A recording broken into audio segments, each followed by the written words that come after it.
মিশো থেকে একটা পার্সেল আনা হয়েছে, এইদিকে আমাদের পাপাই ধরে নিয়েছে। খোলো খোলো খোলো, খুলছি না, খোলো খোলো, খুলতে পারছি না, খোলো খোলো, খোলো না,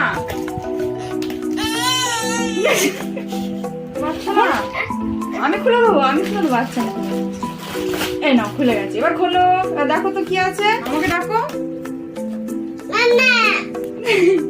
মামা আসছে না, ডাকো, আবার ডাকো, মামাকে ডাকো, খুলে দেবে। আসছে না, মামা আসছে না, এবার কি হবে? তুমি খোলো, মাকে খোলো। আর মা, আর মামাকে ডাকবে না? হ্যাঁ ডাকো, মামাকে ডাকো, বলো আসো। মামা আসছে না, মামা আসছে না, কে খুলবে?